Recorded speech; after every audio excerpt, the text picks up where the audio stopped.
ان کہی انسنی کہانیاں جانیے گاج نیوز کے ساتھ۔ السلام علیکم، میں عمر کنگرانی اور آپ دیکھ رہے ہیں گاج نیوز۔ ملک میں ایک طرف تو الیکشن کے نتائج چوری کے خلاف ملک بھر میں احتجاج ہو رہے ہیں، تو دوسری جانب حکومت سازی کے مراحل بھی آگے بڑھتے جا رہے ہیں۔ پنجاب میں چیف منسٹر کے طور پر مریم نواز صاحبہ نے حلف اٹھا لیا ہے، اور جبکہ سندھ میں مراد علی شاہ صاحب نے بھی قسم اٹھا لی ہے، اور سندھ میں بڑی بھاری اکثریت سے تیسری مرتبہ منتخب ہو چکے ہیں مراد علی شاہ صاحب۔ تو پنجاب کی سی ایم مریم نواز نے ملک کے پہلے خاتون وزیر اعلیٰ کا اعزاز بھی حاصل کر لیا ہے۔ دونوں ملک کے اہم صوبے ہیں۔ سندھ میں پیپلز پارٹی کے خلاف ایک طرف تو جی ڈی اے کا احتجاج برقرار ہے اور جوں کا توں جاری چل رہا ہے، ایک طرف حلف برداری والے دن جس انداز میں کراچی کے سڑکوں پر خواتین خصوصاً جی ڈی اے کے عورت کارکنان کے پر جو پولیس نے تشدد کیا، وہ بڑا وائرل ہوا ہے، میڈیا پہ اس حوالے سے بڑی باتیں ہو رہی ہیں۔ تو دوسری جانب اور ساتھ ساتھ وہ وفاق کی قومی اسمبلی میں بلاول بھٹو کے جو خطاب تھا، وہ خطاب جس میں وہ مریم نواز کی گرفتاری پر حکومت پی ٹی آئی کی حکومت کے خلاف باتیں کر رہا ہے، سخت لہجے سے باتیں کر رہا ہے، مذمت کر رہا ہے، تو وہی چیزیں بلاول بھٹو اور پیپلز پارٹی کو دکھائی جا رہی ہیں کہ سندھ میں ان کی حکومت بننے جا رہی ہے، سندھ میں بقول ان کے بھاری اکثریت سے جیت چکے ہیں۔ تو دوسری جانب سڑکوں پر احتجاج کرنے والے خواتین پر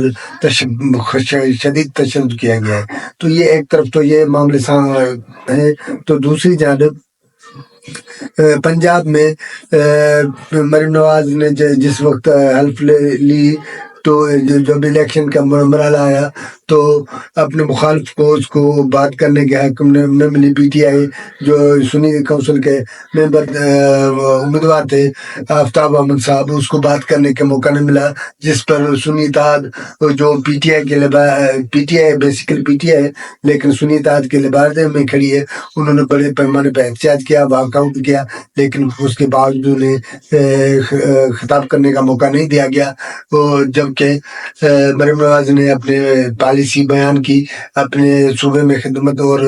جو اس نے پلاننگ کر رکھی ہے خصوصاً ہیلتھ اور دیگر شعبے میں، جس انداز میں اس نے اس حوالے سے باتیں بھی کی۔ تو سندھ کے چیف منسٹر جناب مراد علی شاہ صاحب نے بھی بتایا، حلف برداری کے بعد اس نے بتایا کہ انہوں نے سیلاب متاثر جو علاقے ہیں وہاں گھر بنوائے ہیں، جبکہ تقریباً 1 کروڑ سے زیادہ گھر بنا دیں گے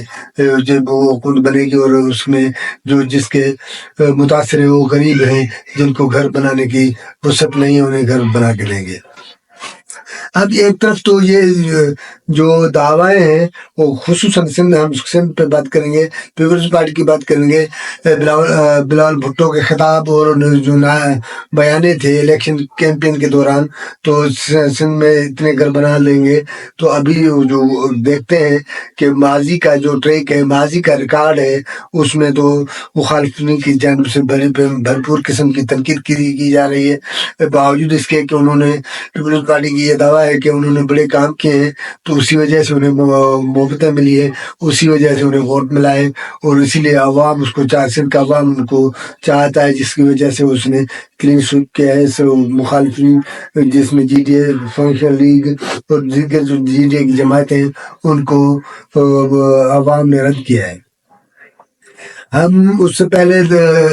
الیکشن کیمپین کے دوران بلاول بھٹو کے جب معاملے پر بات کرتے رہے ہیں، تو بلاول بھٹو کا یا پیپلز پارٹی کا سب سے زیادہ زور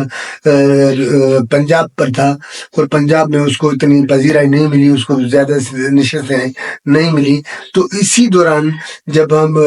کل میڈیا میں ایک بات سامنے آئی، جناب خورشید شاہ صاحب نے برملا اظہار کیا، اس نے انکشاف کیا کہ انہوں نے نون لیگ سے پہلے پی ٹی آئی والوں سے رابطہ کیا تھا۔ ہم اس حوالے سے پہلے کہتے آئے ہیں کہ P T I Peoples Party کی یہ خواہش تھی کہ وہ پی ٹی آئی کے ووٹ بینک میں پی ٹی آئی کے امیدواروں جو نشستوں کے بنیاد پر وہ وزیر اعظم بلاول بھٹو زرداری صاحب وزیر اعظم بننا چاہ رہے تھے، جو اس کی خواہش اور اس کا خواب مکمل نہیں ہو سکا۔ تو اس حوالے سے تو فی الحال تو وفاقی حکومت نون لیگ بنا رہی ہے، تو پیپلز پارٹی جو قانون سازیداروں میں وفاق کابینہ میں حصہ لینے کے بجائے قانون سازیداروں میں وہ حصہ لے رہی ہیں۔ تو سندھ اور بلوچستان اور پنجاب کا گورنرشپ لی ہے، اسپیکر لی ہے، جبکہ سینٹ چیئرمین اور صدارت کے معاملے میں بھی نون لیگ کے اپنے پیپلز پارٹی کے حصے میں، لیکن صدارت کے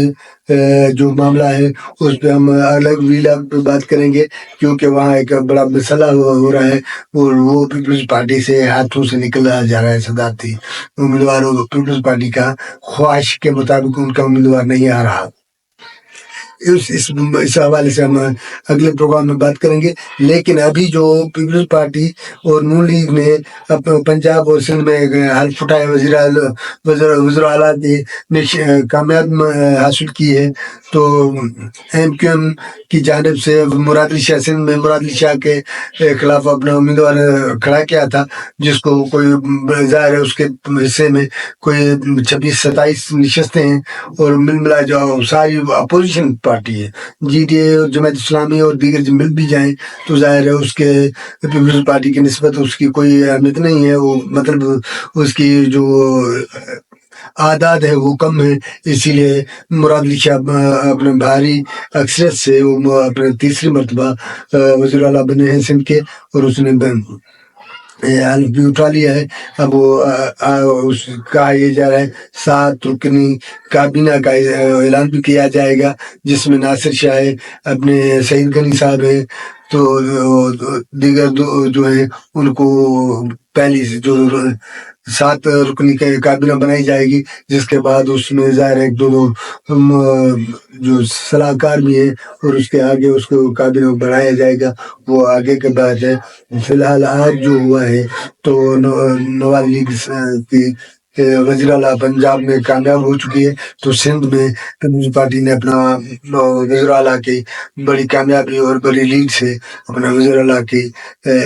سیٹ حاصل کر چکے ہیں، اور سندھ میں پیپلز پارٹی کا وزیر اعلیٰ مراد علی شاہ صاحب منتخب ہو چکے ہیں۔